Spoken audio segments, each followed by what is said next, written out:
Hey, welcome guys. It's Marcel with IrnieracingNews, July 27th, I believe, 2023, and I'm going to show you some woke governmentism, and it's talking about incarceration of murderers and how they get government-funded sex changes and move from the prison that they should be in, such as a male prison for a murderer, moving to a female prison, and then getting sex changes, all because of possibly this form. Here you have reason for completion for the reception intake requested by an inmate to be completed during reception intake and when the inmate requests to change responses. So they can do this when they first get into the prison, or they can do it at their own request anytime. The following questions have been established to assist the CDCR in facilitating respectful communication and determining appropriate housing and services for all inmates.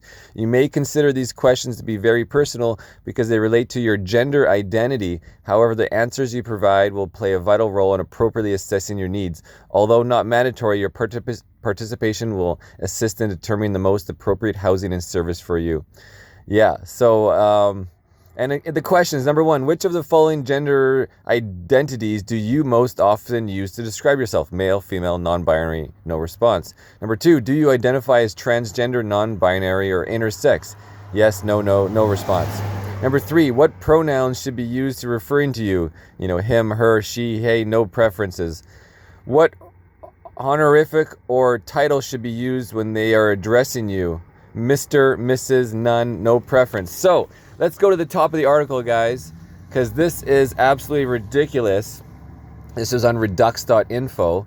And so, man who beat up two babies to death, allegedly waiting breast implants at California women's prison. That's right, guys. This sadistic guy in the photo murdered two babies and many years ago, and has been convicted for a life sentence, and then was also convicted to be killed, to be, executed until the California governor stayed all executions. And then from there, it moves on to I want to become a woman, move to a women's prison, and let's get into the story. A sadistic man who beat two of his own infant children to death is now reportedly awaiting breast implants while at a women's prison in California. Jessica Marie Han, born Jason Michael Han, began identifying as a woman in 2019. So pretty recent. Let's talk about the years here. 2019, he's trying to change his identity. Han was first arrested after the remains of his 10-week-old daughter, Montana, were discovered stuffed in a Tupperware container in Arkansas.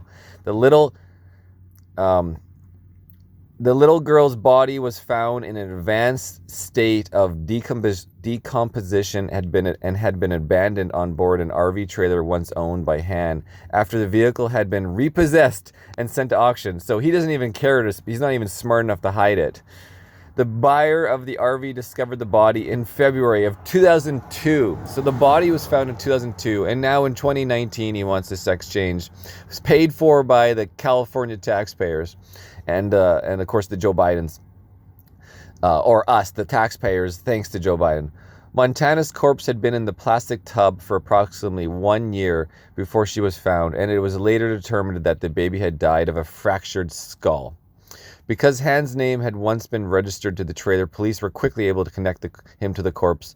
A multi-state manhunt was launched, and Han was found living in a motel in Maine with his then partner, Chrissy Wernz. Han and Wernz were arrested in April of the same year. And then it has a picture of the trial date set for pair and death of daughter.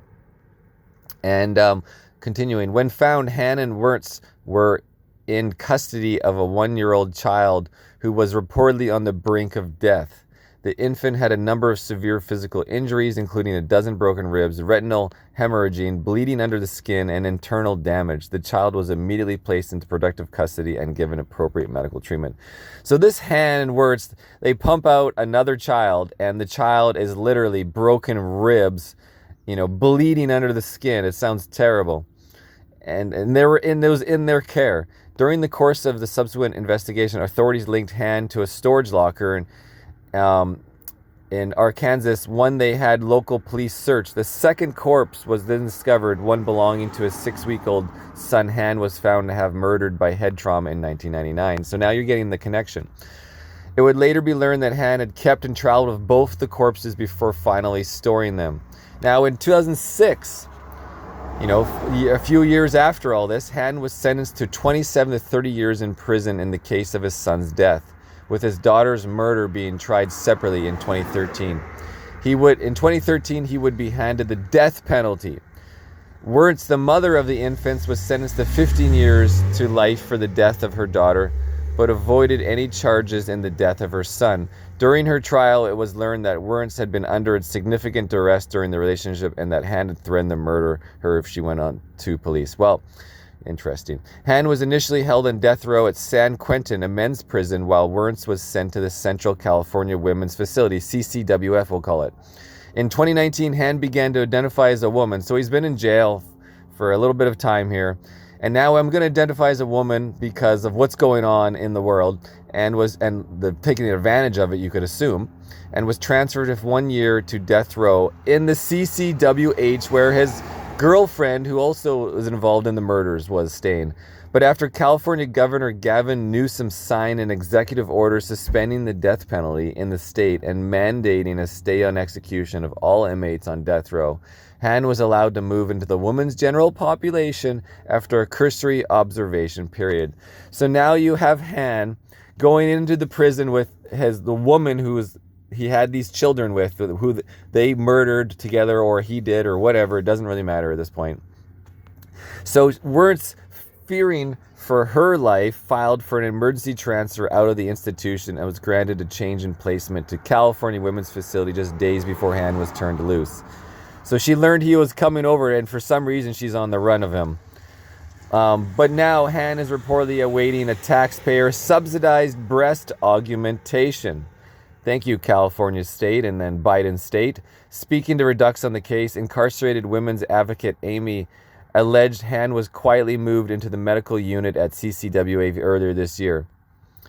The Ichawala founder of campaign group Women to Women has been a vocal critic of gender self-identification policy in prison placement since Governor Newsom signed the SB 132 into law in 2021. The SB 132, the Transgender Respect Agency and Dignity Act, formally established the right of inmates to be housed on the basis of gender identity. Wow. So it's not just gender identity in wrestling or somebody playing a game of pickleball or whatever, where people can get injured when men can tackle women. Rugby is an example. I just did a story on a man, Rebel News did it about a man in women's rugby, and the women are getting hurt bad. This man is a lot bigger. Men have a different gender ideology, gender makeup, genes, everything. So women are getting hurt, and there was a whole story on that. Since the act went into effect, 357 male inmates have requested transfer to a women's prison, according to the Keep Prison Signal Sex USA. They had previously learned that 33.8% of the men seeking transfer to the female state are known to be registered sex offenders. Of course, guys. It's all just a sex niche for them, right? Incarcerated women have been overlooked and forcibly made to be the losers of every political game possible when legislators need to dump a problem or sweep something under the rug of the public's eye. Women in prison are now in an environment completely void of the opportunity to rehabilitate. They are in a state of constant hypervigilance, and the long-term effects have resulted in mass CPTSD symptoms. They are quietly watching themselves being erased, while men who have penises get facial feminization surgeries, laser hair removal, Adam's apple reductions, all paid for with your tax dollars. She also notes that her sources in the facility have been unable to determine if Han is still intact or just seeking to alter his body with breast implants, paid for by the taxpayers. No one in prison or in the free world has ever died from having a healthy penis or vagina, so these costly procedures are in no way life-saving, she explains.